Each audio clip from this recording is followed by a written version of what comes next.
सदाशिवसमारम्भां शङ्कराचार्यमध्यमाम् अस्मदाचार्यपर्यन्तां वन्दे गुरुपरम्पराम्।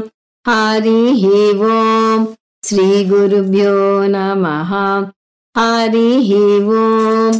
वसुदेवसुतं देवं कंसचाणूरमर्दनं देवकी परमानन्दं కృష్ణం వందే జగద్గురుం. మనం భగవద్గీత 197వ క్లాస్లో ఉన్నాం. అంత ముందు క్లాస్లో 18వ అధ్యాయంలో 18వ శ్లోకం వరకు ముగించుకున్నాము. ఇప్పుడు 18వ అధ్యాయంలో 11 నుంచి 21 వరకు చాంట్ చేస్తాను. నహి దేహభృతా శక్యం త్యక్తుం కర్మాణ్యశేషతః యస్తు కర్మ ఫల త్యాగి సత్యాగీత్యభిధీయతే అనిష్టమిష్టం మిశ్రం చ త్రివిధం కర్మణః ఫలం భవత్యత్యాగినాం ప్రేత్య నతు సన్యాసినాం క్వచిత్. పంచైతాని మహాబాహో కారణాని నిబోధ మే సాంఖ్యే కృతాంతే ప్రోక్తాని సిద్ధయే సర్వకర్మణాం అధిష్టానం తథా కర్త కరణం చ పృథగ్విధం వివిధాశ్చ పృథక్ చేష్టా దైవం చైవాత్ర పంచమం. శరీరవాङ्మనోభిర్యత్ కర్మ ప్రారభతే నరః న్యాయం వా విపరీతం వా పంచైతే తస్య హేతవః. తత్రైవం సతి కర్తారం ఆత్మానం కేవలం తు యః పశ్యత్యకృతబుద్ధిత్వాత్ న స పశ్యతి దుర్మతిః. యస్య నాహం కృతో భావః బుద్ధిర్యస్య న లిప్యతే హత్వాపి స ఇమాన్ లోకాన్ న హంతి న నిబధ్యతే. జ్ఞానం జ్ఞేయం పరిజ్ఞాత త్రివిధా కర్మ చోదనా కరణం కర్మ కర్తేతి త్రివిధ కర్మ సంగ్రహః. జ్ఞానం కర్మ చ కర్తా చ త్రిధైవ గుణభేదతః ప్రోచ్యతే గుణసంఖ్యానే యథావత్ శృణుతాన్యపి. సర్వభూతేషు ఏనైకం భావమవ్యయమీక్షతే అవిభక్తం విభక్తేషు తజ్ఞానం విద్ధి సాత్వికం. పృథక్త్వేన తు యజ్ఞానం నానాభావాన్ పృథగ్విధాన్ వేత్తి సర్వేషు భూతేషు తజ్ఞానం విద్ధి రాజసం. 18వ అధ్యాయాన్ని ప్రధానంగా 5 అంశాలుగా విభజించవచ్చు అని చూస్తూ వస్తున్నాం. అవి 1 సాత్విక సన్యాసి యోగం శ్లోకాలు 1 నుంచి 12 వరకు, 2 జ్ఞానయోగం శ్లోకాలు 13 నుంచి 17 వరకు, 3 6 అంశాల విశ్లేషణ శ్లోకాలు 18 నుంచి 40 వరకు, 4 కర్మయోగం జ్ఞానయోగం శ్లోకాలు 41 నుంచి 66 వరకు, 5 ఉపసంహారం శ్లోకాలు 67 నుంచి 78 వరకు. మనం జ్ఞానయోగం ముగించుకుని 6 అంశాల విశ్లేషణలోకి అడుగు పెట్టాం. అంటే 3వ అంశంలోకి అడుగు పెట్టాం. జ్ఞానయోగాన్ని టూకీగా చూసి 6 అంశాల వివరంలోకి వద్దాము. జ్ఞానయోగాన్ని శ్లోకాలు 13 నుంచి 17 వరకు వివరించాడు కృష్ణ పరమాత్మ అని చూసాం. ఇందులో కృష్ణ పరమాత్మ ప్రత్యేకించి ఆత్మ అనాత్మ వివేకం చూపిస్తున్నాడు. ఆత్మ లక్షణాలు అనాత్మ లక్షణాలు తెలుసుకుని మన ఆత్మతో మమేకం చెందాలి అని చూసాం. ఇక్కడ కృష్ణ పరమాత్మ హైలైట్ చేస్తున్న అంశాలు ఆత్మ అకర్త అభోక్త. ఆత్మ అకర్త అభోక్త అని చూపించడానికి అనాత్మ పని చేస్తుంది, ఇంకా మనటే అనాత్మ మాత్రమే పని చేస్తుంది అని చెప్తున్నాడు. అంటే ఆత్మ పని చేయదు అని దానివల్ల చెప్పకనే చెప్పినట్టు అవుతుంది. అనాత్మగా ఏది వస్తుంది ఏది పనిచేస్తుంది అనే దానికి 13లో ఇంట్రడక్షన్ ఇస్తాడు. మహాబాహో మే నిబోధ. ఓ అర్జున, నువ్వు నా నుంచి నేర్చుకోగాక. ఏమి నేర్చుకోవాలి? పంచ ఏతాని కారణాన్ని, కర్మ చేసేందుకు 5 అంగాలు కావాలి. అవి ఎక్కడి నుంచి నాకు తెలిసింది? సాంఖ్యే కృతాంతే ప్రోక్తాని. ఇక్కడ సాంఖ్యం అంటే సాంఖ్య యోగం, ఇంకో విధంగా చెప్పాలంటే వేదాంతం, సాంఖ్య దర్శనం కాదు. కృతాంతే అంటే కర్మకాండ చివర్లో వచ్చిన సాంఖ్య యోగంలో ప్రోక్తాని అంటే చెప్పబడింది అంటున్నాడు. ఏమని చెప్పబడింది? సర్వకర్మణాం సిద్ధయే. ఈ పంచ అంగాలు అన్ని కర్మలు చేయడానికి తోడ్పడతాయి. ఆ పంచ అంగాలేమిటో 14వ శ్లోకంలో చెప్పాడు. అవి డైరెక్ట్ గా చూస్తే అన్నమయ కోసం, ప్రాణమయ కోసం, మనోమయ కోసం, విజ్ఞానమయ కోసం. 5వది ఆనందమయ కోసం కాదు, దైవం. ఆనందమయ కోసం కారణ శరీరానికి చెందింది ఒక కారణం. తర్వాత అక్కడ ఏమీ కర్మ చేయడు జీవి, ఇంకొక కారణం.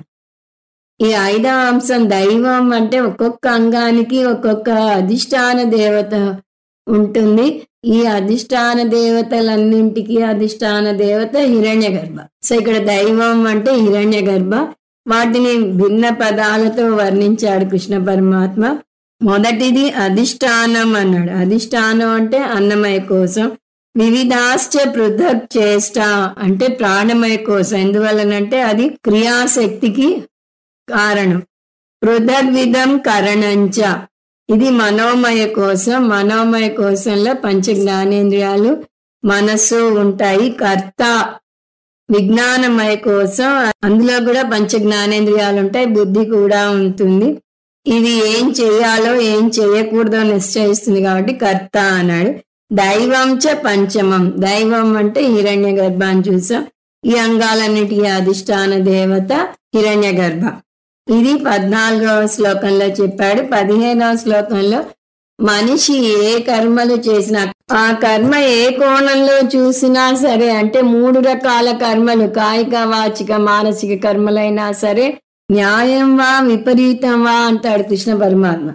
అంటే ధార్మిక కర్మలైనా అధార్మిక కర్మలైనా సరే, పంచైతే తస్య హేతవః.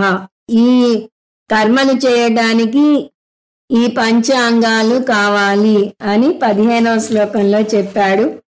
16లో ఇంత చెప్పినా కూడా నేను కర్తనే అనుకునే వ్యక్తిని దుర్మతి అని తిడుతున్నాడు కృష్ణ పరమాత్మ. దుర్మతి అంటే అజ్ఞాని. అతనికి తనేమిటో తన గురించిన సరైన అవగాహన లేకపోవటం వల్ల తను ఈ అనాత్మతో మమేకం చెందుతాడు. నా పశ్యతి, తనని తను సరిగా చూసుకోడు. కేవలం ఆత్మానం అంటే తన అసలు స్వరూపం శుద్ధమైన ఆత్మ. కేవలం అంటే ఇక్కడ శుద్ధమైన ఆత్మ అంటే అకర్త భోక్త అయిన ఆత్మ తను అని తెలియక ఈ పొరపాటు పడుతున్నాడు. ఏ పొరపాటు? కర్తారం పశ్యతి, తనని తాను కర్తగా భావిస్తాడు. తత్ర ఏవం సతి, అసలు సత్యం ఏమిటి? తను అకర్త భోక్త, తను ఆత్మగా శుద్ధం. అంత సత్యం ఉన్నా కూడా అది తెలియక అతను తను కర్త అనుకుంటాడు. ఎందుకు తెలీదు? అకృత బుద్ధిత్వాత్, అతనికి సంసిద్ధమైన మనసు లేదు. జ్ఞానం పొందేందుకు సంసిద్ధమైన మనసు లేదు, కానీ కర్మయోగం చేయడానికి తగ్గ అధికారం ఉంది. అందువల్ల అతను కర్మ మాత్రమే చేస్తాడు అని 16లో చెప్పాడు. 16లో అజ్ఞాని గురించి చెప్తే 17లో జ్ఞాని గురించి చెప్తున్నాడు. యస్య అంటే జ్ఞానికి, అతనికి ఎలా ఉంది బుద్ధి? సంస్కృత బుద్ధి. అజ్ఞానిని అకృత బుద్ధి అన్నాడు. యస్య అహంకృత భావ నా అస్తి, అతనికి శరీరం మీద మితిమీరిన అభిమానం ఉండదు. యస్య బుద్ధి న లిప్యతే, అతనికి కర్తృత్వ భావన ఉండదు కాబట్టి భోక్తృత్వ భావన కూడా ఉండదు. సహా అంటే అటువంటి జ్ఞాని ఇమాన్ లోకాన్ హత్వా అపి, ఎదుర్కొండా ఉన్న సైనికులని చూపిస్తున్నాడని ఊహించుకోవచ్చు.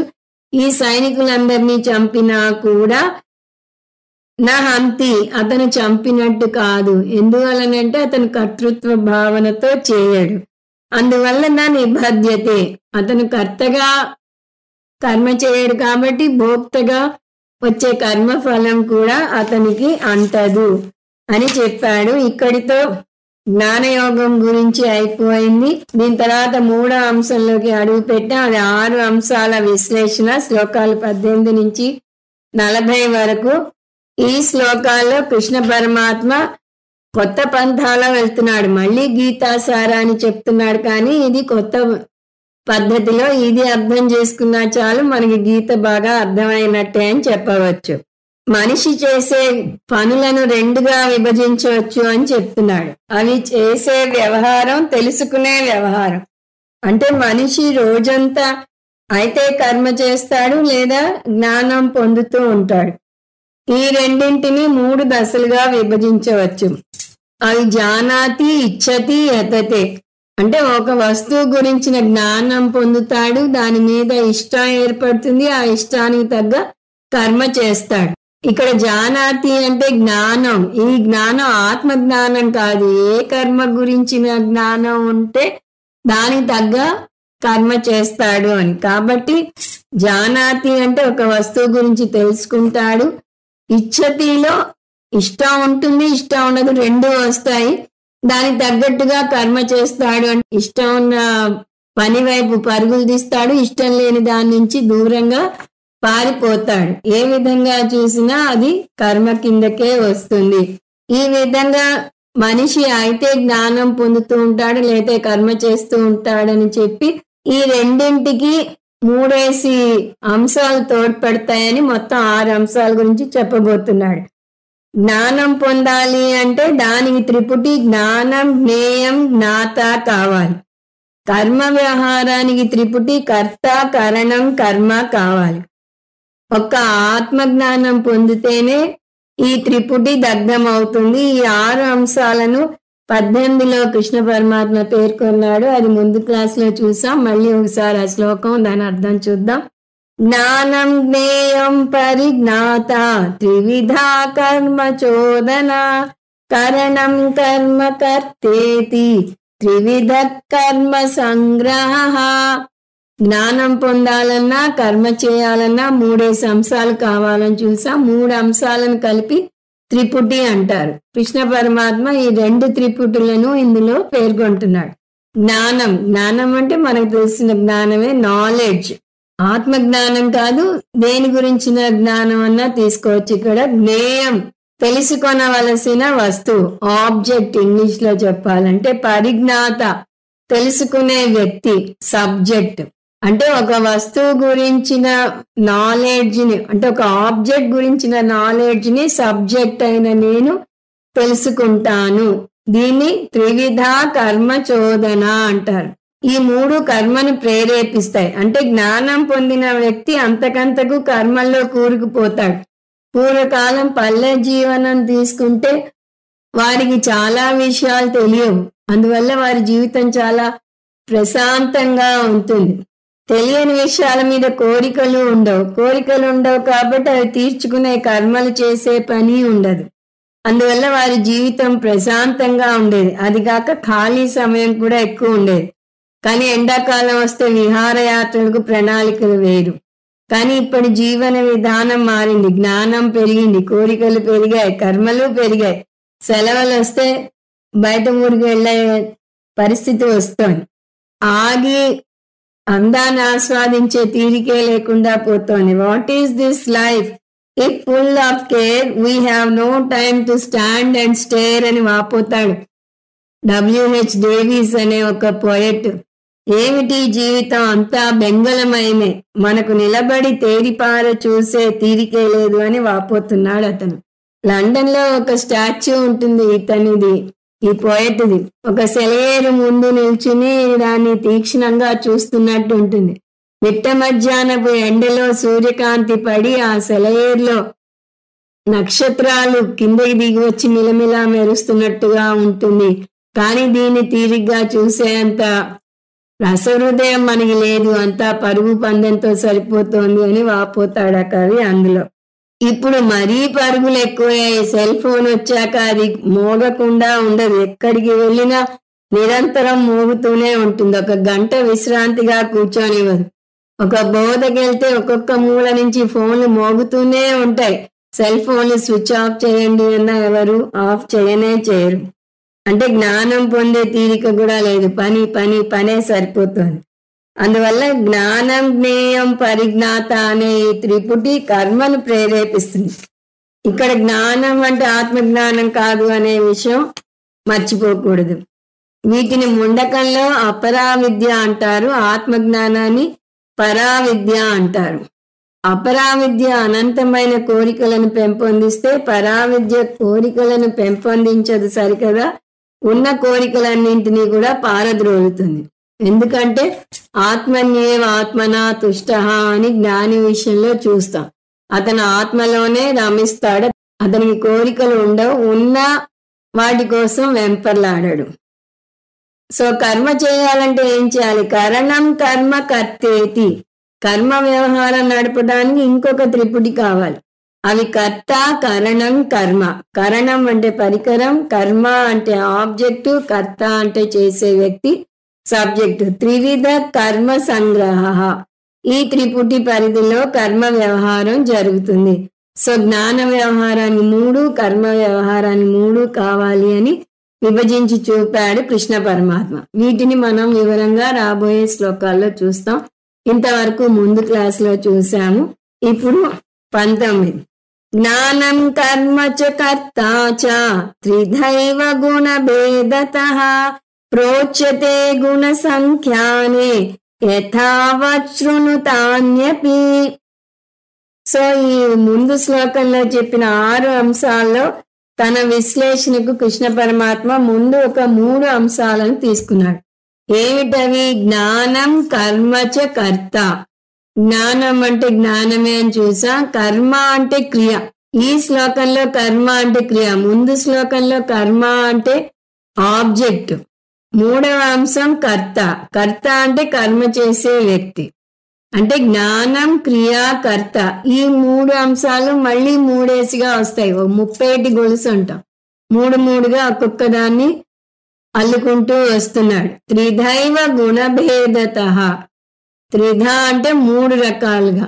పైన చెప్పిన 3 గుణభేదత, వాటి గుణాల్లో ఉన్న భేదాన్ని బట్టి మళ్ళీ 3గా విభజించబడ్డాయి. పైన చెప్పిన 3 ఏమిటి? ముందు అవి చూస్తే అవి జ్ఞానం, కర్మ, కర్త. జ్ఞానం అంటే జ్ఞానం, కర్మ అంటే క్రియ, కర్త అంటే కర్మ చేసే వ్యక్తి. ఇప్పుడు దానికి 3 గుణాలు కలుపుతున్నాం. ఏమిటవి? సాత్విక, రాజసిక, తామసిక గుణాలు. అంటే పై 3 ఒక్కొక్క దానికి 3 కలుపుకోవాలి. అప్పుడు ఈ విధంగా వస్తుంది. జ్ఞానం అంటే సాత్విక జ్ఞానం, రాజసిక జ్ఞానం, తామసిక జ్ఞానం. కర్మ అంటే సాత్విక కర్మ, రాజసిక కర్మ, తామసిక కర్మ. కర్త అంటే సాత్విక కర్త, రాజసిక కర్త, తామసిక కర్త. వెరసి 9 అంశాలు ఉన్నాయి. ఇవన్నీ ఎవరు చెప్పారు, ఎందుకు చెప్పారు అని మనకు సందేహం రావచ్చు. కృష్ణ పరమాత్మే మనకు ఆ సందేహం రాకముందే దాన్ని తీరుస్తున్నాడు. సందర్భం దొరికినప్పుడల్లా కృష్ణ పరమాత్మ ఇది నా సొంత బోధ కాదు, ఇది శాస్త్రంలో ఉంది అని మనకి స్పష్టం చేస్తూనే ఉన్నాడు. వేదాంత శాస్త్రంలో చెప్పిన దాన్నే తను చెప్తున్నానని చెప్తున్నాడు. గుణ సంఖ్యానే ప్రోచ్యతే. గుణ సంఖ్య అంటే సాంఖ్య దర్శనం. అంతకుముందు సాంఖ్య అంటే వేదాంత శాస్త్రం అని చెప్పాం. ఇక్కడ గుణ సంఖ్య అనే అంటే సాంఖ్య దర్శనం. సాంఖ్య దర్శనం 3 గుణాల విశ్లేషణలో ఆరితేరింది. వేదాంతంలో కూడా ఈ 3 గుణాలను మనం విశ్లేషిస్తాం, కానీ ఇందులో సాంఖ్యులు ఆరితేరారు. అందువల్ల కృష్ణ పరమాత్మ వారి విశ్లేషణను తీసుకుందాం అంటున్నాడు. ఇది చూస్తే మనం ఒక విషయాన్ని గమనించాలి. మనం ఏ సిద్ధాంతాన్ని గాని ఏ దర్శనాన్ని గాని పూర్తిగా కొట్టివేయం. ఎందులో ఏ మంచి ఉంటే దాన్ని తీసుకుంటాం. అది కనుక తార్కికంగా ఉంటే, అంటే శృతి, యుక్తి, అనుభవ ప్రమాణాలకు తగ్గట్టుగా ఉంటే మనం వాటిని స్వీకరిస్తాం. మనకు అద్వైతం మీద వెర్రి అభిమానము లేదు, తక్కిన వాటిని గుడ్డిగాను తిరస్కరించాం. ఎందులో ఏ అద్భుతం ఉన్నా దాని మనసారా స్వీకరిస్తాము. కానీ జీవితంలో కొంతమంది మరీ ఎక్స్ట్రీమ్స్కి వెళ్ళిపోతారు. మీరు భగవద్గీతను జాగ్రత్తగా ఫాలో అవుతూ వస్తే భగవద్గీతలో ఏ ఎక్స్ట్రీమ్ వాదనని ఒప్పుకోదు. ప్రతిదీ రెండింటి మేలు కలయికగా ఉండాలి అని చెప్తుంది.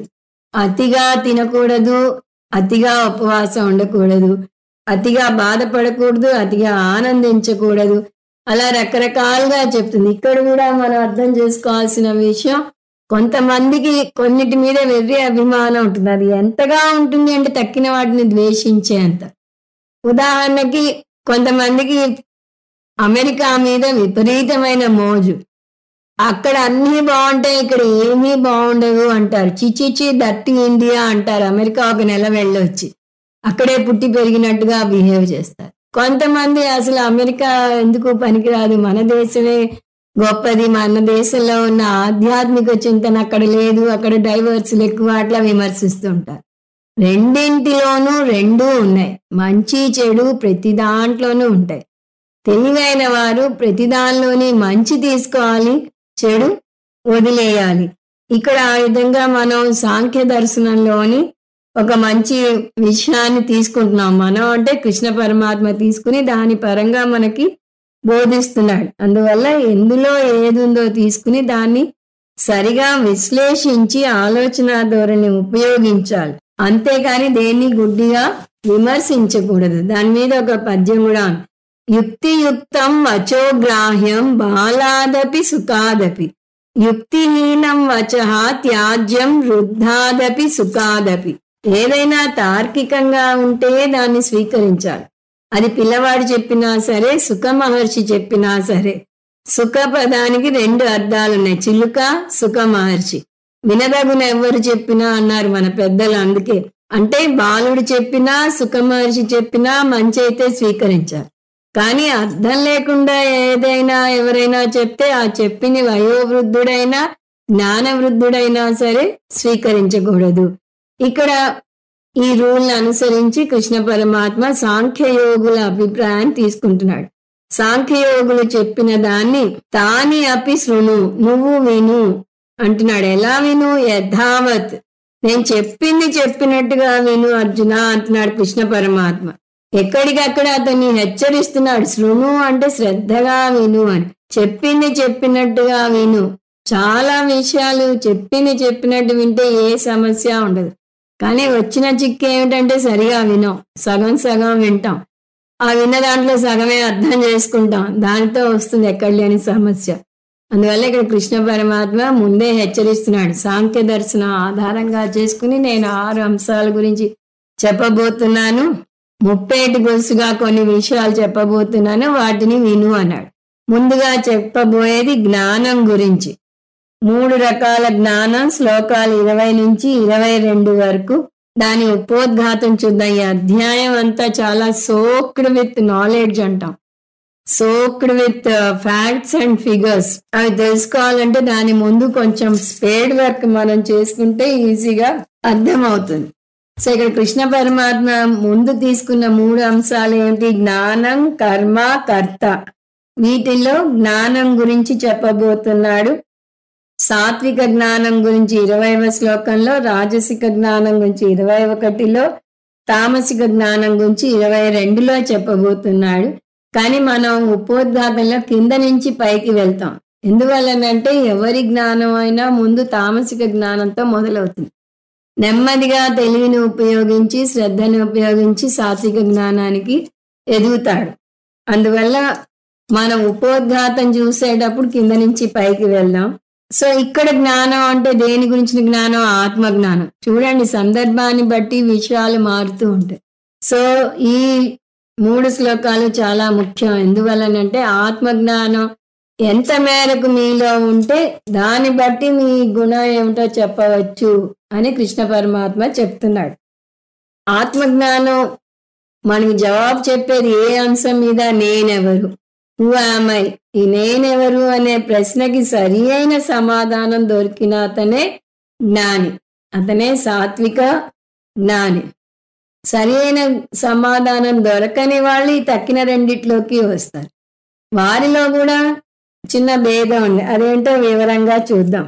ముందు తామసిక జ్ఞానంతో మొదలెట్టాం. మొదట్లో ఎవరైనా సరే తనను తాను చూసుకుంటే అతనికి తెలిసేది ఏమిటి? అతని స్థూల శరీరం మాత్రమే. అది తప్ప మరేది కంటికి కనపడదు. ఆ స్థూల శరీరానికి జన్మనిచ్చిన తల్లిదండ్రులు, తన నుంచి పుట్టిన వారు తనకి ఆత్మీయులు. అందువల్ల తల్లిదండ్రుల మీద అభిమానం పెంచుకుంటాడు, పిల్లల మీద అభిమానం పెంచుకుంటాడు. వయస్సు పైన పడుతున్న కొద్దీ తన వయస్సు ఉడిగిపోతోందని బెంగపడతాడు. ఎందువల్ల? అతని అటాచ్మెంట్ అంతా శరీరంతో ఉంది కాబట్టి. ఏదో ఒక రోజు తను కూడా రాలిపోతాడు అని భావిస్తాడు. ఇంకా వాడితే భయపడతాడు. దీన్ని దేహాత్మ బుద్ధి అంటారు. సో ఇది మొదటి దశ. నేనెవరు ప్రశ్నకి ఇతనికి జవాబు నేను శరీరాన్ని. అక్కడ ఆగిపోతాడు, అంతకన్నా ముందుకి వెళ్ళడు. శరీరం కాకుండా ఇంకేదైనా ఉందా అంటే సైన్స్ లో కూడా ఇంకేమీ లేదని వస్తుంది. మనసు లేదా అంటే మనసు మెదడులో ఉంటుంది, శరీరం పోతే అది కూడా పోతుంది అంటాడు సైంటిస్ట్. మనకున్న దర్శనాల్లో ఇది చార్వాక దర్శనం. చార్వాకులు శరీరం తప్ప ఏమీ లేదు అంటారు. నేను అశాశ్వతమైన జీవిని, నాలాగా ఇంకా ఎందరో అశాశ్వతమైన జీవులు ఉన్నారు. ఈ శరీరం రాలిపోతే నేను మరణించినట్టు అని వాళ్ళు అర్థం చేసుకుంటారు. ఈ దేహాత్మ భావనను తామసిక జ్ఞానం అంటారు. ఈ జ్ఞానం వారు లౌకిక పుస్తకాల నుంచి పొందుతారు. అది పొందాక కొంచెం ఎదిగాక కొన్ని ప్రశ్నలు మొదలవుతాయి. అప్పుడు తామసిక జ్ఞానంలోకి అడుగు పెడతారు. దేహాత్మ భావనలో కొన్నాళ్ళు నిలిచాక నెమ్మదిగా శాస్త్రానికి వస్తాడు. ఎందుకంటే అతనిలో కొన్ని సందేహాలు బయలుదేరుతాయి. మళ్ళీ నేనెవరు ప్రశ్న వేసుకుంటాడు. ఇంతకుముందు నేనెవరు అంటే శరీరం మాత్రమే అనుకున్నాడు. కానీ ఇప్పుడు కొన్ని సందేహాలు వస్తాయి. నేనెవరు? శరీరం మాత్రమేనా? శరీరం కాకుండా ఇంకేమైనా ఉందా? నాకు పునర్జన్మ ఉందా? అంతకు ముందు జన్మ ఉందా?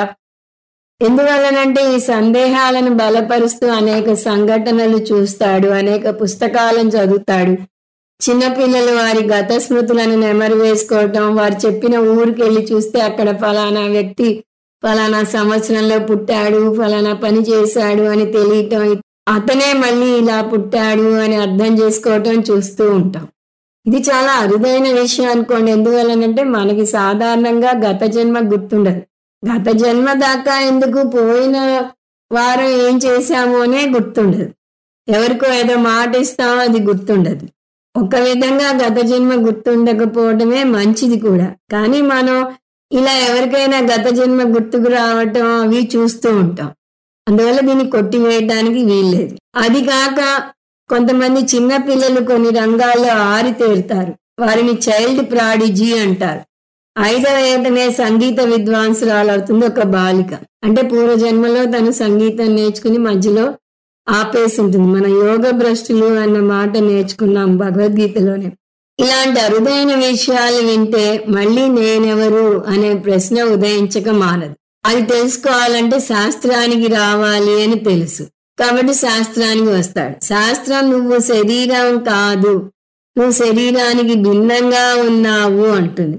దానితో ఆ సాధకుని దృష్టి స్థూల శరీరం నుంచి సూక్ష్మ శరీరానికి మళ్ళుతుంది. నెమ్మదిగా అతని దృష్టి శరీరం నుంచి మనసు వైపుకు వెళ్తుంది. ఇంకా అతను పూర్తిగా తన సాధన కొనసాగించడు, మధ్య దశలో ఆగిపోతాడు. నేను శరీరం అనుకునే దశ నుంచి నేను శరీరానికి భిన్నంగా ఉన్న జీవిని, నేను గతంలో ఎన్నో జన్మలు పొంది వచ్చాను, ఇంకా మరెన్నో జన్మలు పొందుతాను, నాకు పునరపి జననం పునరపి మరణం ఉంది, నేను ఈ స్థూల శరీరం కాదు, ఈ జన్మలో దీన్ని నాకు నివాసంగా అద్దెకి తీసుకున్నాను, నా తల్లిదండ్రులు కూడా ఈ జన్మ వరకే పరిమితం, వచ్చే జన్మలో నా తల్లిదండ్రులు మారుతారు, అసలు నేను మనిషిగానే పుడతానో లేదో కూడా తెలియదు, జంతువుగా కూడా పుట్టవచ్చు అని నేర్చుకుంటాడు. ఇదంతా ఎక్కడ నేర్చుకుంటాడు? వేద పూర్వ భాగంలో నేర్చుకుంటాడు. అది మర్చిపోకూడదు. అలా ఆ సాధకుడు ఒక మెట్టు పైకి ఎక్కుతాడు. కనీసం నేను శరీరం అనుకునే దశ నుంచి నేను శరీరంలో అద్దెకు ఉన్న జీవిని, నేను మనసుని, మనసు అంటే సైన్స్ చెప్పినట్టుగా మెదడులో ఉండి శరీరం రాలిపోతే రాలిపోయే మనసు కాదు, శరీర పతనానంతరం కూడా మనసు ఉంటుంది. ఇది జన్మ జన్మలుగా వాసనలను మోసుకుని వస్తుంది. ఈ శరీరం రాలిపోయాక ఇంకో కొత్త శరీరం తీసుకుంటుంది అని అర్థం చేసుకుంటాడు. దానికి ఉదాహరణ విద్యుత్ శక్తి. బల్బు ద్వారా విద్యుత్ శక్తి పనిచేసినట్టుగా స్థూల శరీరం ద్వారా మనసు పనిచేస్తుంది. బల్బు ఉన్నా మాడిపోయినా విద్యుత్ శక్తి ఉంటూనే ఉంటుంది. అదేవిధంగా నేను సూక్ష్మ శరీరాన్ని లేదా నేను మనసుని, ఈ శరీరం పడిపోయాక కూడా నేను ఉంటాను. నేను ఉంటాను అంటే నేను ప్రయాణం చేస్తాను అని అర్థం చేసుకుంటాడు. మన షష్టానీంద్రియాన్ని ప్రకృతిస్థాని కర్షతి. నేను సూక్ష్మ శరీర జీవిని. నేను శరీరం నుంచి శరీరానికి, లోకం నుంచి లోకాలకు ప్రయాణం చేస్తాను. మనసునైన నాకు మరణం లేదు. ఇదే మనసు పూర్వజన్మలో కూడా ఉంది. దాని వాసనలు తీసుకుని నేను ఈ జన్మలోకి వచ్చాను. ఈ జన్మ వాసనలు కూడా పోగేసుకుని మరు జన్మలోకి వెళ్తాను అని వేద పూర్వ భాగంలో నేర్చుకుంటాడు. కానీ ఇక్కడ వచ్చిన చిక్కు ఏమిటంటే మనసు శాశ్వతం అనుకుంటాడు. నేను ఒక శరీరం నుంచి ఇంకో శరీరానికి ప్రయాణం చేస్తాను కాబట్టి శరీరం అశాశ్వతం, కానీ మనసుగా నేను శాశ్వతం. నా శరీరంలో మనసు ఉన్నట్టే అన్ని శరీరాల్లోనూ మనసు ఉంది. అన్ని శరీరాల్లోని మనసులు కూడా శాశ్వతం అంటాడు. అంటే తామసిక జ్ఞానంలో నేను శరీరాన్ని, నాలాగే అనేక శరీరాలు ఉన్నాయి, ఆ శరీరాలు నా స్థూల శరీరం కూడా ఎప్పుడో అప్పుడు మరణిస్తుంది అని నేర్చుకుంటాడు. ఇక్కడ రాజసిక జ్ఞానంలో నేను మనసుని, నాలాగే అనేక మనసులు ఉన్నాయి, నా స్థూల శరీరం మరణించినట్టుగా వారి స్థూల శరీరం కూడా మరణిస్తుంది. అప్పుడు నా సూక్ష్మ శరీరం ప్రయాణించినట్టుగా వారి సూక్ష్మ శరీరం ప్రయాణిస్తుంది. దానికి మరణం లేదు అని అనుకుంటాడు. తన మనసుకు ఎలా మరణం లేదో అలా తన పితృదేవతలకు కూడా మరణం లేదు అనుకుంటాడు. వారు ఏదో లోకంలో ఉండి ఉంటారు అని నమ్ముతాడు. అందువల్ల ఇతనికి శ్రాద్ధ కర్మల మీద శ్రద్ధ ఏర్పడుతుంది. ఇతనికి జ్ఞానం ఎక్కడి నుంచి వచ్చింది? వేద పూర్వ భాగం నుంచి వచ్చింది. ఆ విషయం మర్చిపోకూడదు. తామసిక జ్ఞానం లౌకిక పుస్తకాల నుంచి వస్తే నేను మనసుని, నేను శరీరాన్ని కాదు, నా మనసుకు చావు లేదు, నాలాగా ఎందరో శాశ్వతంగా ఉంటారు అనే జ్ఞానం వేద పూర్వ భాగం నుంచి వచ్చింది. ఈ జ్ఞానాన్ని రాజసిక జ్ఞానం అంటారు. ఇప్పుడు మూడవ జ్ఞానంలోకి అడుగు పెడతాం. అది సాత్విక జ్ఞానం. ఈ రాజసిక జ్ఞానంలో ఉన్న వ్యక్తే కొన్నాళ్ళయ్యాక గ్రాడ్యువల్ గా ఎదుగుతాడు. రాజసిక జ్ఞానంలో ఉండగా పితృదేవతలకు శ్రాద్ధ కర్మలు చేస్తూ తర్పణాలు వదులుతూ ఎప్పుడో ఒక శుభముహూర్తంలో వేద అంతభాగానికి వస్తాడు. వేద అంతభాగంలో ఉన్న జ్ఞానం అతని జ్ఞానాన్ని మెరుగుపరుస్తుంది. వేదాంతం ద్వారా తన శరీరము కాదు, మనసు కాదు అని అర్థం చేసుకుంటాడు. మనసు ప్రయాణం చేస్తుందని, అది కర్త భోక్త అని, దానికి వాసనలు ఉన్నాయని, దానికి సంచిత ఆగామి ప్రారంధ కర్మలు ఉన్నాయని తెలుసుకుంటాడు. కానీ ఇంకో కొత్త విషయం నేర్చుకుంటాడు. తను ఈ మనసు కాదు అని నేర్చుకుంటాడు. అంతకుముందు శరీరం కాదు అని నేర్చుకున్నాడు. నేను మనసుని అనే స్థాయికి ఎదిగాడు. ఇప్పుడు వేద అంత భాగానికి వస్తే తను ఈ మనసు కూడా కాదు అని నేర్చుకుంటాడు. ఎందువల్లనంటే ఈ మనసుని కూడా తను సాక్షిభూతంగా చూడగలుగుతున్నాడు. మనసుకు జరిగే మార్పులు అతనికి తెలుస్తున్నాయి. నేనెవరు ప్రశ్నకి సింపుల్ జవాబు, నాకు ఆబ్జెక్ట్ గా తెలుస్తున్నది ఏది నేను కాదు. ఈ సూత్రం ప్రకారం నేను మనసు కాదు అని తెలుసుకుంటాడు. మళ్ళీ మొదటికి వచ్చింది ప్రశ్న, నేనెవరు అంటే నేను శరీరానికి మనసుకి చైతన్యాన్నిచ్చే చైతన్యాన్ని అని అర్థం చేసుకుంటాడు. వాటిని సాక్షిభూతంగా చూసే సాక్షి చైతన్యాన్ని అని అర్థం చేసుకుంటాడు. చైతన్యం అనగానే మనం చైతన్యం 5 లక్షణాలు నేర్చుకుంటూ ఉంటాం. అది మళ్ళీ గుర్తు తెచ్చుకోవాలి. అందులో 5వ లక్షణాన్ని ఇక్కడ చూద్దాం. చైతన్యం శరీరంలో ఒక భాగం కాదు కాబట్టి శరీరం పడిపోయినా, మనసు ప్రయాణం చేసిన చైతన్యం శాశ్వతమని, సర్వవ్యాపకమని తెలుసుకుంటాడు. అందువల్ల చైతన్యానికి మరణం లేదు, ప్రయాణము లేదు అని అర్థం చేసుకుంటాడు. తనెవరు? రాలిపోయే శరీరం కాదు, ప్రయాణం చేసే మనసు కాదు. మరి తనెవరు అంటే ఈ రెండూ కాకుండా శాశ్వతమైన, ప్రయాణం లేని, సర్వవ్యాపకమైన చైతన్యం అని అర్థం చేసుకుంటాడు. ఈ మనశరీరాలను చైతన్యవంతం చేసే ఆత్మను లేదా చైతన్యాన్ని నేను ఈ శరీరంలోనే కాదు, శరీరం బయట కూడా ఉన్నాను, నిజానికి నాలోనే అన్ని శరీరాలు ఉన్నాయి అనే జ్ఞానం పొందుతాడు. నేను సర్వవ్యాపకమైన చైతన్యాన్ని, అందువల్ల నేను ఏకం. ఇంతవరకు ఏమన్నాడు? అనేక శరీరాలు ఉన్నాయన్నాడు, అనేక మనస్సులు ఉన్నాయన్నాడు, ఇప్పుడు అనేక చైతన్యాలు ఉన్నాయన్నాడు. చైతన్యం సర్వవ్యాపకం కాబట్టి ఉన్నది ఒకటే చైతన్యం. అంతేకాదు నేను అకర్త భోక్త కూడా అని నేర్చుకుంటాడు. ఇది ఆత్మజ్ఞానం యొక్క పరాకాష్ఠ. సో నేను చైతన్యాన్ని, నేను ఏకం, నేను అకర్త భోక్త అని తెలుసుకోవడమే సాత్విక జ్ఞానం.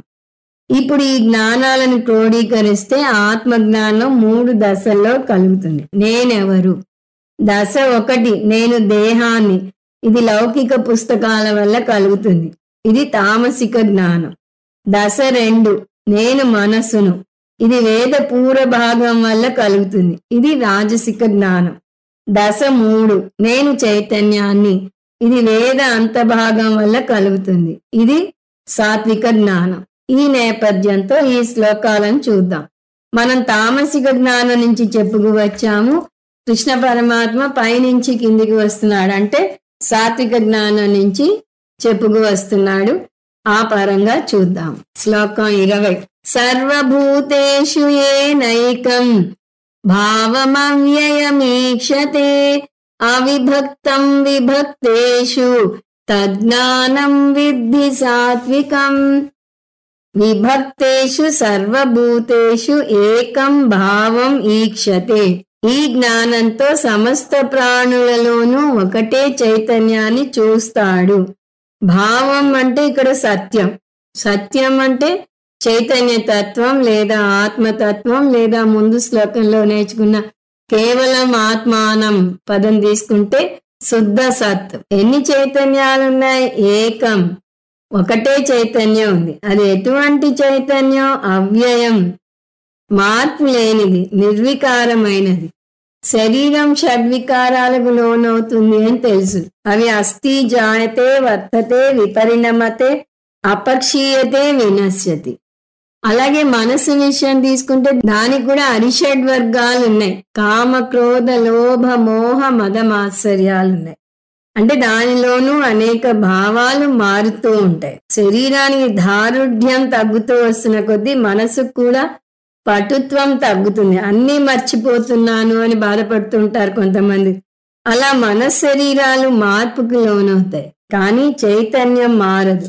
అందువల్ల అవ్యయం అంటే మార్పు లేనిది లేదా నిర్వికారం. సర్వభూతేషు, ఈ చైతన్యం ఎక్కడుంది? తనలోనే కాదు, అన్ని జీవరాశుల్లోనూ ఉంది, అన్ని శరీరాల్లోనూ ఉంది అని నేర్చుకుంటాడు. ఇంతవరకు శరీరాలు అనేకం, మనసులు అనేకం అని నేర్చుకున్నాడు. ఇప్పుడు ఈ అనేకమైన శరీరాల్లో, అనేకమైన మనసుల్లో, అన్నింటిలోనూ ఉండే చైతన్యం మాత్రం ఏకం. అన్ని చైతన్యాలు లేవు. బల్బులు అనేకం, ఫిలమెంట్లు అనేకం, విద్యుత్ శక్తి ఏకం. బల్బులు స్థూల శరీరం, ఫిలమెంట్ సూక్ష్మ శరీరం, విద్యుత్ శక్తి చైతన్యం. ఫిలమెంట్ పోతే బల్బు వెలగదు, కానీ విద్యుత్ శక్తి ఉంటుంది. అదే విధంగా సూక్ష్మ శరీరం స్థూల శరీరంలోంచి వెళ్ళిపోతే స్థూల శరీరంలో ప్రాణం ఉండదు, కానీ చైతన్యం ఉంటుంది. స్థూల శరీరం స్వరూపం ఏమిటి? విభక్తేషు, స్థూల శరీరాలు అనేకం, భిన్నం. ఇక్కడొక శరీరం, అక్కడొక శరీరం ఉంటుంది, మధ్యలో ఖాళీ ప్రదేశం ఉంటుంది. దాన్ని ఆకాశం అంటాం సంస్కృతంలో. అందువల్ల శరీరాలు విభజించబడ్డాయి. మరి చైతన్యం మాట ఏమిటి? అది అవిభక్తం. చైతన్యం విభజించబడలేదు. ఉదాహరణకి చెయ్యి కాంతి చాలాసార్లు చూస్తాం. ఈ చెయ్యి ఇక్కడ పెట్టి ఇదేమిటి అని అడుగుతాం, ఇది చెయ్యి అని చెప్తాం. తర్వాత చెయ్యి ప్లస్ కాంతి ఉంది అని చెప్తాం. ఇప్పుడు చెయ్యి పెట్టినప్పుడు 5 వేళ్ళు దూరంగా పెట్టాను. ఈ 5 వేళ్ల మధ్య ఖాళీ ప్రదేశం ఉంటుంది. అక్కడ కాంతి ఉందా లేదా? లేదు అనేటట్టయితే ఆ చెయ్యి కదిపితే మళ్ళీ ఆ చెయ్యి కనిపిస్తోంది. అంటే ఖాళీ ప్రదేశంలో కూడా కాంతి ఉంది. కాంతి అంటే ఈ చెయ్యి కాంతి ఉదాహరణలో కాంతి అంటే మనం వేసే ట్యూబ్ లైటో వేరే లైటో కాదు, సూర్యకాంతి, సహజమైన సూర్యకాంతి. ఈ సూర్యకాంతి మీ చూపుడు వేలు మీద పడుతోంది, ఉంగరం వేలు మీద పడుతోంది, వేళ్ల మధ్యలో కూడా పడుతోంది. అలాగే ఈ చైతన్యం మీ శరీరంలో ఉంది, ఎదుర్కొండా ఉన్న శరీరంలో ఉంది. ఈ రెండు శరీరాలకు మధ్య ఉన్న ఖాళీ ప్రదేశంలోనూ ఉంది. కాకపోతే ఖాళీ ప్రదేశంలో చైతన్యం ఉన్నట్టు తెలియదు, అంతే భేదం. చైతన్యం మీ శరీరంలో ఉండి మీ శరీరాన్ని ప్రకాశింపచేస్తుంది. చైతన్యం లేకపోతే శరీరం జడం అవుతుంది. మీ శరీరం, ఇంకా స్పష్టంగా చెప్పాలంటే మీ మనసు చైతన్యానికి మాధ్యమంగా పనిచేసి చైతన్యాన్ని ప్రకటింపజేస్తుంది.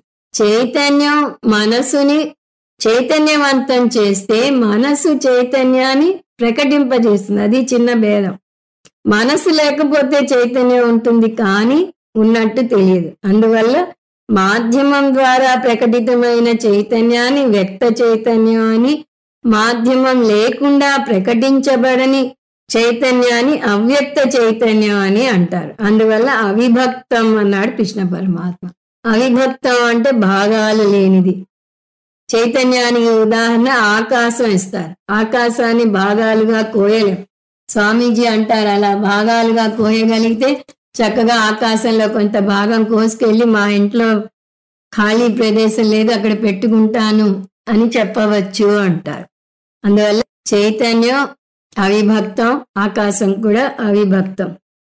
నేను శరీరం అనుకోవడం అన్నిటికన్నా తేలిక పద్ధతి. శరీరం కాదు, శరీరం రాలిపోయినా నేను మనసుని, నేను ఉన్నాను, నేను ప్రయాణం చేస్తాను అనుకోవటం కొంచెం కష్టం. కానీ మనసు కాదు, ఈ శరీరము కాదు, వీటి రెండింటినీ సాక్షిగా చూస్తున్న నేను ఆత్మను, ఇవి ఉన్నా లేకపోయినా నేను శాశ్వతం, నేను సర్వవ్యాపకం అని అర్థం చేసుకోవడం చాలా చాలా కష్టం. ఈ కష్టమైన అద్వైత జ్ఞానాన్నే సాత్విక జ్ఞానం అంటారు.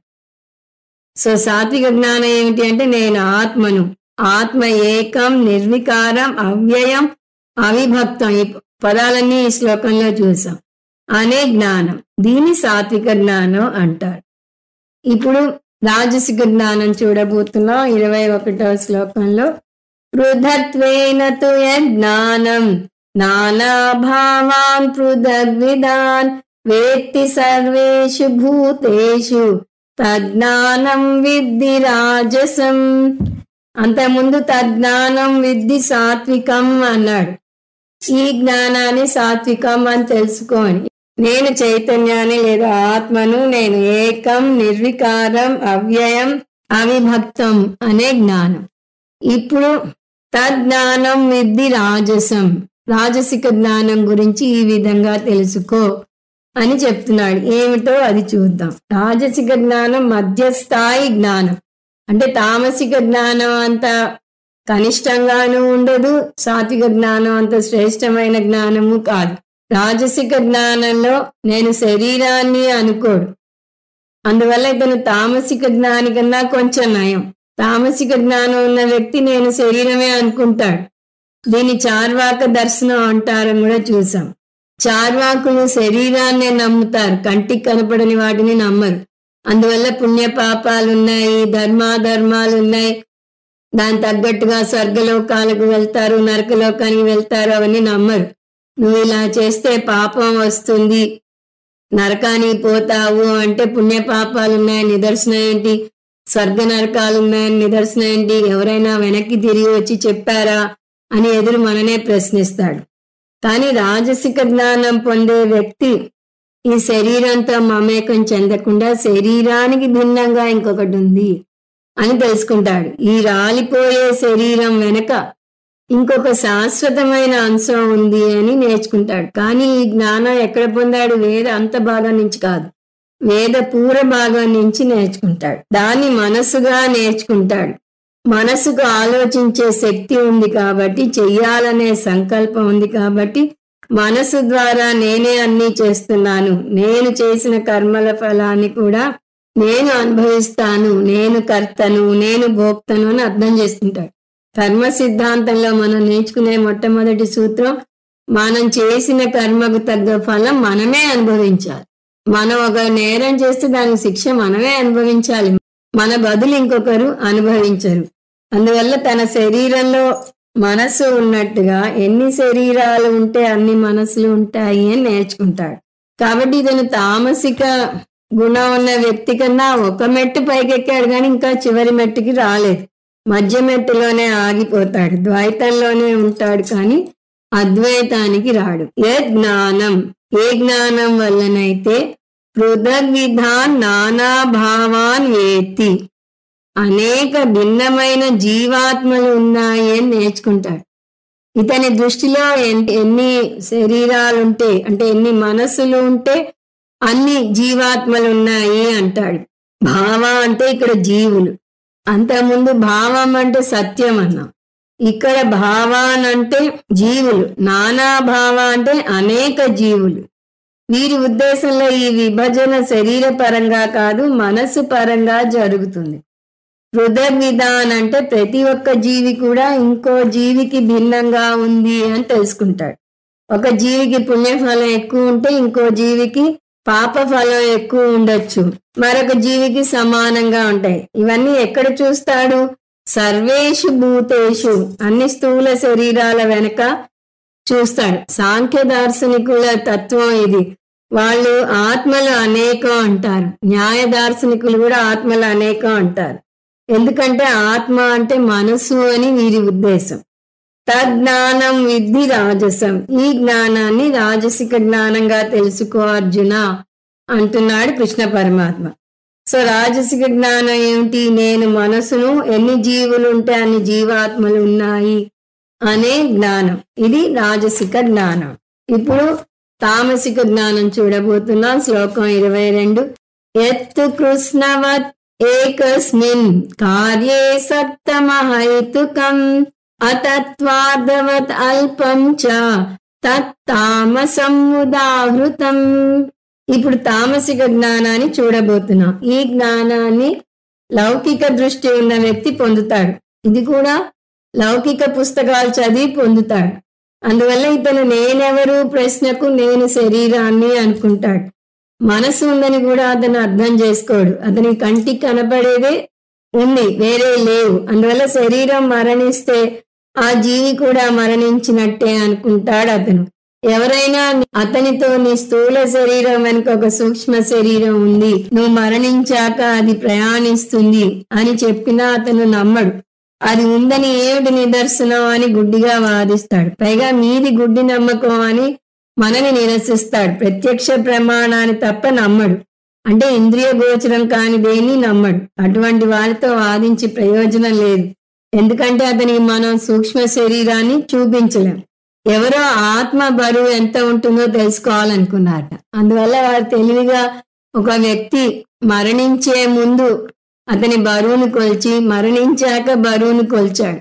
ఆ రెండిటి మధ్య ఉన్న భేదం ఆత్మ బరువు, ఎందుకంటే ఆత్మ వెళ్ళిపోతుంది కాబట్టి అని అనుకున్నాడు. కానీ ఆశ్చర్యం, అతను మరణించాక అతని బరువు ఇంకా పెరిగింది. అంటే బరువు మైనస్ లో ఉంటుందా ఆత్మకు అని సందేహం వస్తుంది. శాస్త్రం స్పష్టంగా చెప్తుంది, పంచ జ్ఞానేంద్రియాలకు అందనివెన్నో ఈ సృష్టిలో ఉన్నాయి అని. ఈ ఉదాహరణను కూడా మనం చాలాసార్లు చూసాం. ఒక వ్యక్తి పుట్టుగుడ్డి అనుకుందాం. అతనికి 4 ఇంద్రియాలే పనిచేస్తున్నాయి, కానీ కన్ను అనే ఇంద్రియం పనిచేయదు. కాబట్టి అతనికి రంగు రూపం ఉన్న ప్రపంచం గురించి బొత్తిగా తెలియదు. అతనితో రంగు రూపం ఉన్న ప్రపంచం ఒకటి ఉంది, నీకు తెలుసా అంటే, నాకు ఈ 4 ఇంద్రియాల్లో దేంతో అన్నా చూపించు, అప్పుడు నమ్ముతాను అంటాడు. మనం అలా కాదు నాయనా, నీ 4 ఇంద్రియాలు ఈ రంగంలో పనిచేయవు, కన్ను అనే ప్రమాణం ఇంకోటి ఉందని ఒప్పుకో అని అతనికి నచ్చజెప్పాల్సి ఉంటుంది. ఇదే సూత్రం సృష్టిలోని అనేక అంశాలకు అన్వయించాలి. పంచ జ్ఞానేంద్రియాలకు అందనివి ఎన్నో ఉన్నాయి. వాటిని తెలుసుకోవాలి అంటే 6వ ఇంద్రియానికి వెళ్ళాలి. దాన్ని శాస్త్ర చక్షువు అంటారు. అంటే శాస్త్రం 6వ కన్నులాగా పనిచేస్తుంది. కన్ను చూపించిన దాన్ని సత్యంగా ఎంత గట్టిగా నమ్ముతారో శాస్త్రం చూపించిన దాన్ని కూడా అంత గట్టిగాను సత్యంగాను నమ్మాలి. విజ్ఞాన శాస్త్రంలో చేసే పరిశోధనలు కూడా ఆత్మ విషయంలో పనిచేయవు. ఎందుకంటే దాని పరిధి ఆత్మకు సరిపోదు. వేదాంతమే తనను గురించి తాను పరిచయం చేసుకుంటూ ఈ విధంగా చెప్తుంది. నేను ఇక్కడ ఉన్నది మీకు ఇంద్రియాల ద్వారా అందని దాని గురించి బోధ చేయటానికి. అంత స్పష్టంగా వేదాంతం మనకి చెప్పినా మనం వినం కదా. మర్ఫీస్ లా అంటారు ఇక్కడ. Anything that can go wrong will go wrong. అది దాని సూత్రం. ఎక్కడ పొరపాటు పడే అవకాశం ఉందో అక్కడ తప్పకుండా పొరపాటు పడతాం. అందువల్ల వేదాంతం మీ ఇంద్రియాలకు కనపడని దానిని నేను పరిచయం చేస్తాను అన్నా కూడా ఏది ఆత్మను నా ఇంద్రియాలకు చూపించు అని అడుగుతాం మనం. ఏం చెప్తుంది వేదం? ప్రత్యక్షేనాను మిథ్యావా యస్తూపయోన విద్యతే ఏవం విదంతి వేదేన తస్మాత్ వేదస్య వేదత. వేదం యొక్క నిర్వచనమే 6వ ఇంద్రియం అని. వేదానికి అందుబాటులో ఉన్నది తక్కిన ఇంద్రియాలకు అందుబాటులో ఉండదు. అంతదాకా ఎందుకు? ఒక ప్రమాణం చూపించిన దాన్ని ఇంకొక ప్రమాణం అవుననలేదు, కాదనలేదు. కన్ను చూసిన దాన్ని చెవి వినలేదు, చెవి విన్నదాన్ని కన్ను చూడలేదు. ఇంద్రియ నిర్వచనమే అది. ఒక ప్రత్యేకమైన వస్తువుని తెలియజేస్తుంది. ఒక ఇంద్రియం చూపించిన దాన్ని ఇంకొక ఇంద్రియం చూపించలేదు. ఇంత ప్రాథమిక సూత్రం తెలుసుకోలేక సూక్ష్మ శరీరం ఇంద్రియాలకు అందదు, విజ్ఞాన శాస్త్ర ప్రయోగాలకు అందదు. కాబట్టి పితృదేవతలు స్వర్గలోకానికి వెళ్ళటం అనేది నమ్మశక్యం కాదు.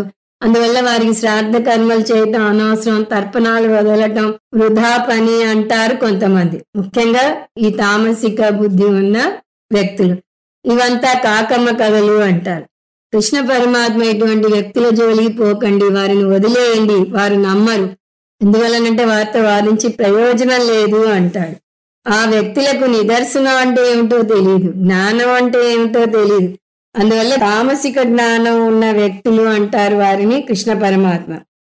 ఇంద్రియ అగోచరమైన దాన్ని ఇంద్రియాల ద్వారా చూస్తాము అంటే నేను శబ్దాన్ని కళ్ళ ద్వారా చూస్తాను అన్నట్టు ఉంటుంది. అదేమైనా సాధ్యమా?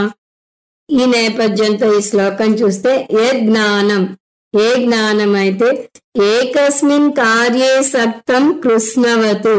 ఏ జ్ఞానమైతే స్థూల శరీరమే నేను అని నేర్పిస్తుందో, ఇక్కడ కార్యం అంటే స్థూల శరీరం. గుర్తుపెట్టుకోండి, ఈ శ్లోకంలో కార్యం అంటే స్థూల శరీరం, కృష్ణవత్ అంటే అదే పూర్తి నేను అనుకుంటాడు.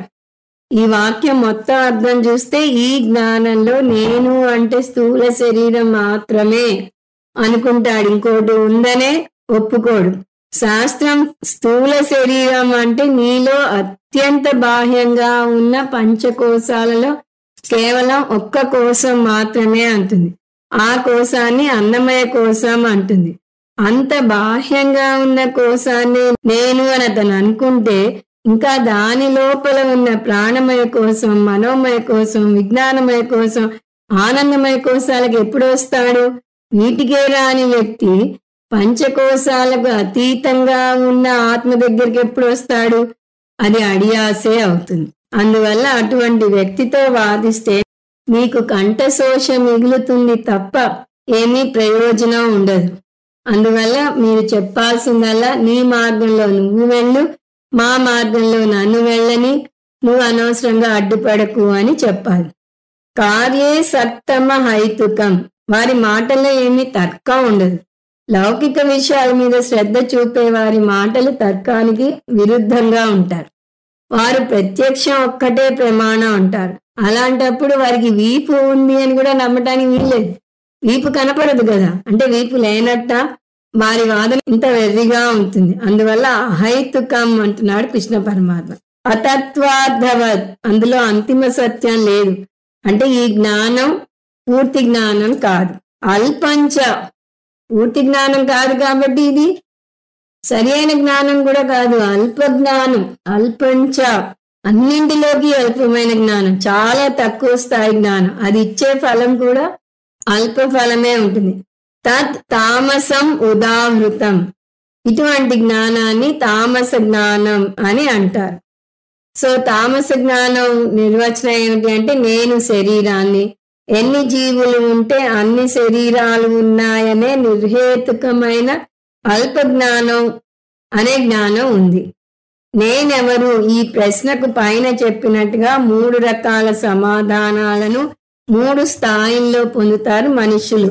వారికి ఉన్న స్థాయి భేదాన్ని బట్టి, ఆ స్థాయి భేదాలను బట్టి వారి గుణాలను మనం నిర్ణయించవచ్చు. అవి సాత్విక, రాజసిక, తామసిక గుణాలు. ఇంతవరకు చూసిన దాన్ని మళ్ళీ టూకీగా చూద్దాం. ఇప్పుడు వెనక నుంచి వెళదాం. అప్పుడు కింద నుంచి పైకి వెళ్ళినట్టు అవుతుంది. మన ఉపోద్ఘాతంలో కూడా అలాగే చూసాం.